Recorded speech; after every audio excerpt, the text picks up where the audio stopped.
లో పారిశుద్ధ పనుల పరిశీలన కోసం వెళ్తున్న ఎమ్మెల్యే కోమటిరెడ్డి రాజగోపాల్ రెడ్డి దృష్టి ఒక ఆటో వైపు మళ్లింది.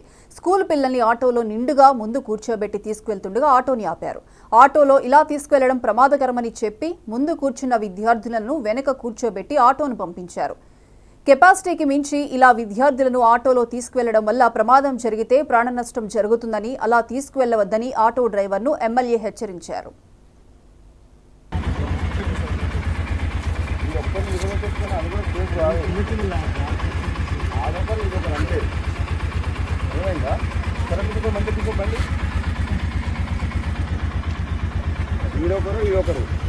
అంతే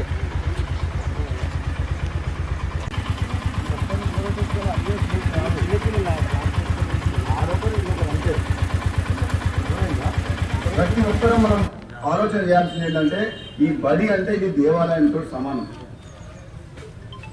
ఇప్పుడు ఈ వస్తుంటే రోడ్డు మీద ఒక ఆయన కారు ఆపిండు. దేవుళ్ళ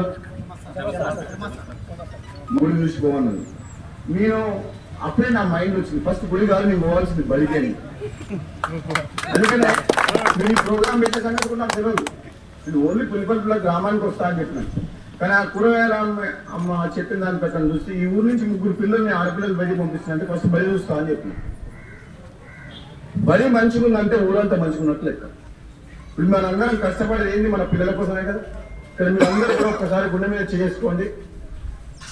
మనం వ్యాపారము, వ్యవసాయము, ఉద్యోగము ఏం చేస్తాం ఎవరి కోసం చేస్తాం? మన పిల్లల భవిష్యత్తు కోసం చేస్తాం. అంటే మన భవిష్యత్తు కాదు, మన పిల్లల భవిష్యత్తు, ఈ ప్రాంత భవిష్యత్తు ఈ బడితోనే ముడిపడి ఉంది. ఈ బడిలో సక్రమంగా వాళ్ళు చదువుకుంటే వాళ్ళే రేపు పెద్ద పెద్ద చదువులు చదివి వాళ్ళ కుటుంబాన్ని పోషించుకోవడమే కాక ఈ ప్రాంతం నుంచి డాక్టర్లు, ఇంజనీర్లు, కలెక్టర్లు, పెద్ద పెద్ద ఆఫీసర్లు తయారవుతారు. అందరా కాదు. కాబట్టి పులిపట్ల గ్రామస్తులందరికీ ఇటువంటి మేడం నేను ఎప్పుడు కలవలేదు, ఫస్ట్ టైం కలుస్తున్నాను. కదా